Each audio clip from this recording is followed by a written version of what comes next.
Hi folks, welcome to episode 14 of the Epochs of the Lotus Eaters. I'm joined by Beau, and today we're going to be talking about a Roman emperor I actually don't know very much about, I'm going to be honest. Domitian is not one of those emperors that I've spent a lot of time studying, and so preparing for this I had a quick look over his Wikipedia page to see what I was missing, and man, I feel like I should have done more work into Domitian because he sounds like a very interesting fellow. Interesting's one word, I suppose. It is one word. I mean, he's known as one of the bad ones, although he's not, as he does have some redeeming features. And we can talk about maybe how his memory has been damned. Yeah. So who considered him to be bad? Well, Tacitus. Right. So the main sources we have really are Tacitus, although he doesn't talk directly about him all that much because Tacitus's annals and history are both fragmentary, and the bits about Domitian aren't really intact. But we've got all of Suetonius. Suetonius wrote the 12 Caesars, and Domitian is the last of those 12. So we've got a full life from Suetonius. So. Right, and so I understand it that he was popular with the people, but not with the Senate, because essentially the thing that strikes me from it is the fact that he seemed to have overridden the Senate's authority entirely. Yeah.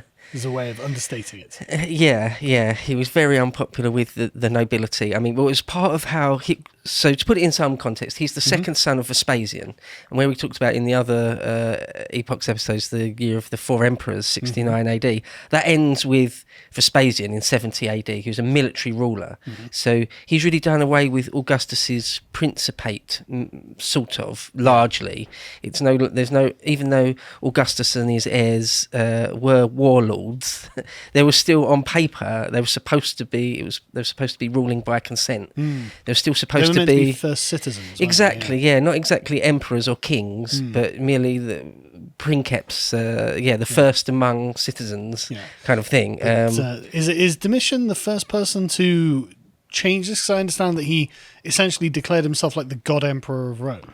Yeah. So basically, where Vespasian sort of does away with really the last vestiges of the Republic, where people can still sort of claim we might be heading back to a Republic one day soon, maybe. Vespasian is just the end of that. We're just military rulers now. Right. And his son, Titus, who's supposed to have been one of the extremely good emperors, only lasts for a couple of years. And then he dies childless, and it passes to his younger brother, this Domitian, who rules for quite a while. Is it sort of 14 years or 16 years? Quite a while. And he's despotic. He's not quite as crazy as Caligula or Nero, or nowhere near actually, but he is a baddie.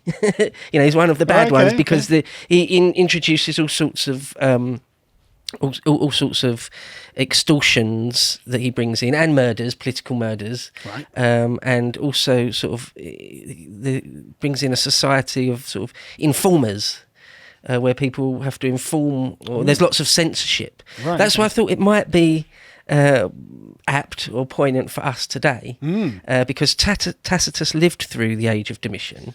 He rises to extreme prominence and power just after Domitian, but his early career would have been during Domitian. He was a senator during the days of Domitian, so he describes a lot about what it's like to live under a censorious tyranny.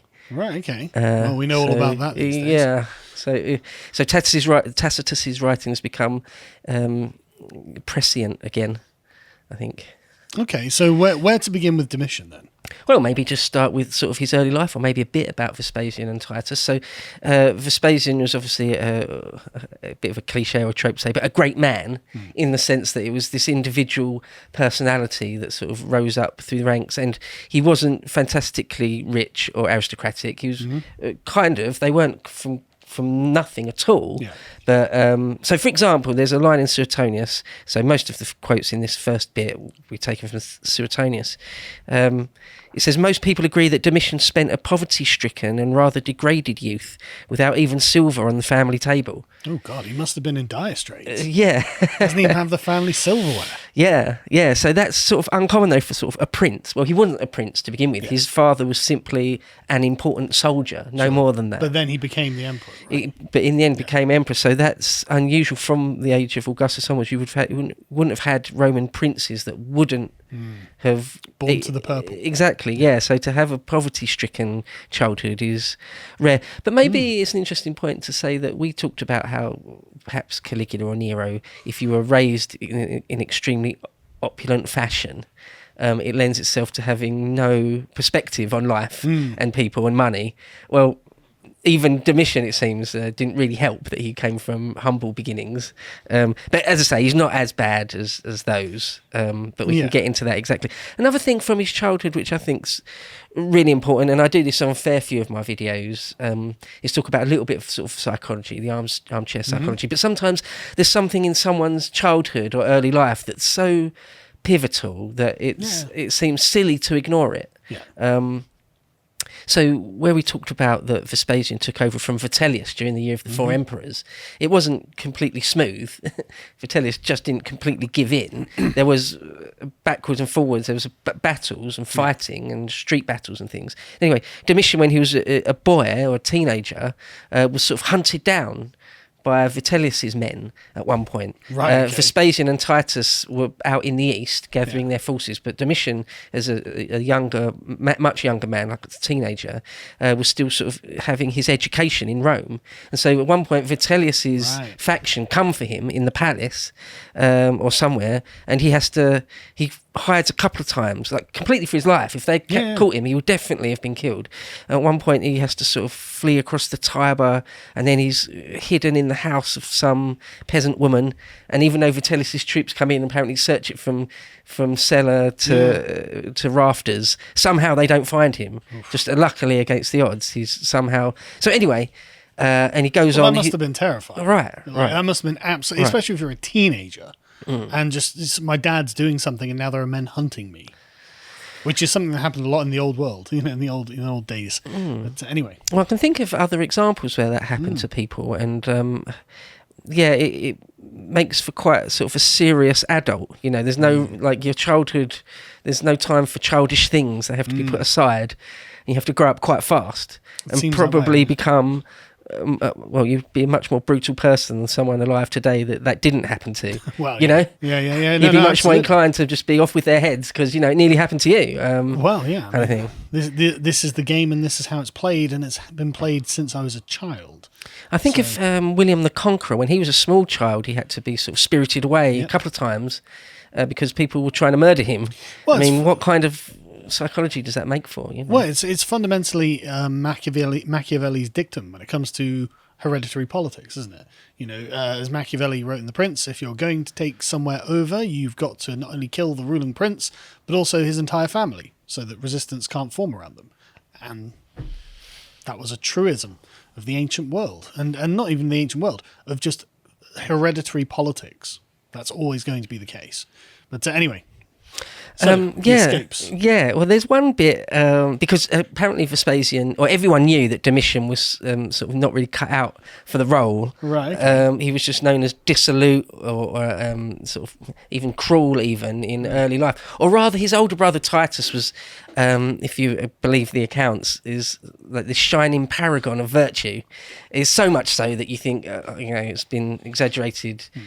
For sort of literary effect, but Titus is supposed to be, unless you're Jewish because he burnt down Jerusalem, unless you're Jewish, everyone thought of him as just this great guy, brilliant in every possible way, really well read, a great general, etc. And so it was clear to Vespasian, who reached the purple relatively old. I mean, he still ruled for quite a while himself, about 10 years, but it was obvious that Titus was going to take over. And Tacitus gives us a great speech. He puts a great speech into the mouth of Titus, where he talks about how family is the most important thing. It's just a really nice, good speech that a great leader, a good person would make. And it's to juxtapose it really to Domitian, how he's just not that. He's sort of cruel and venal, rotten, really. Corrupt. But there's one line that's towards the end in Suetonius, but it's I think it says a lot about at least the Roman conception a generation or two after about Domitian, if not the actual reality of the man. It says, on his accession, Domitian boasted to the Senate of having himself conferred the imperial power on Vespasian and Titus. It had now merely returned to him. What does that mean? It's just complete ego, isn't it? It's just complete arrogance. It's that I was always the ruler. I was always the best of us three. Yeah. But obviously not. Yeah, I mean, that's bizarre. His own father and older brother, and somehow he was responsible for that. It's a weird ego thing. It's one of those things I think people have. Some people have. Nero had a massive golden statue of himself, a colossus, a golden colossus of himself. Very modest man. Yeah. Well, there's that type of ego, isn't there, where you just cannot. People just will not stand anyone else being above them on any level ever. They'll even rewrite history, so that isn't the case. And this appears to be Domitian. Yeah, that Domitian's are sort of on that level, I think. So that's one thing. Another line I think from Suetonius, which is telling, is it says that at the beginning of his reign, Domitian would spend hours alone every day, doing nothing more than catching flies and stabbing them with a needle-sharp pen. Is that true or is that propaganda? Well, good question. I mean, excellent question. Because I as someone who's not like particularly biased in any way, in either or against, I would put that down to probably not being true. Because I mean, at the beginning of your reign, that's when you've got to settle everything and get everything in order. I don't think you've got hours a day to just spend viciously torturing flies. It's a weird story. It is a weird story, and I'm not saying he didn't do it or anything. I'm just saying he's got authors writing about him who definitely don't like him. That's true. I mean, Suetonius and Tacitus are writing in the age of sort of Nerva, Trajan, Hadrian times. So about a generation after this. Yeah. So it is in their interest really to paint him as bad, but not entirely. They don't have to. I mean, they both mention some of his good points. Okay. But there is certainly an element to that, and you should absolutely keep that in mind. But I mean, that conversely, to refute myself, that is such a strange and specific story. That's what I was going to say. That it's hard to think that someone just made that up and they're like, I'll slip that in there and everyone will believe it.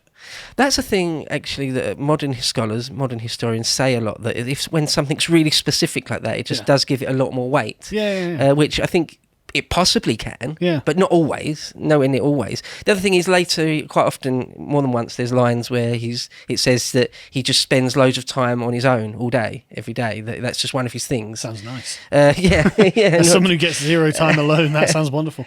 And the other thing is that obviously the Roman bureaucracy is extremely advanced by now, so you could have someone like Caligula who really did hardly any business of government, and things still tick over. The provinces and the army still ticks over. I mean, it's probably so it's not like everyone, isn't it? a prime minister now where you have to be working a lot, otherwise things bear that in mind as well. But there was an anecdote there, I won't go on about the fly thing, but just the idea that it's obviously a bit weird when kids pull the legs off spiders and things, but to carry that on into your adulthood is definitely weird.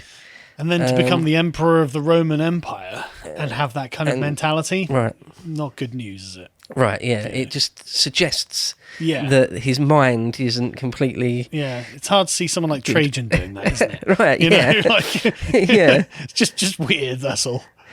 There's one trope, might be the way of saying it, in ancient historians when they write about these biographies, is that quite often they want to present them as being good to begin with and then later slide into vice. The biographies of Nero are most obviously that. They say he was good up until a few years and then suddenly was bad, or progressively got bad. And they do the same with Domitian. They just say that he had lots of virtues and vices, but just his vices sort of steadily got worse. Like his natural inclinations were not all that bad, but a lack of funds made him greedy, and fear of assassination made him cruel. I mean, that's believable as well. Yeah, totally believable. Yeah. There were definitely loads of assassination plots against him. Just because you haven't been assassinated yet, it doesn't mean there aren't people out there. It doesn't mean that there aren't definitely real assassins. To watch the full video, please become a premium member at lotuseaters.com.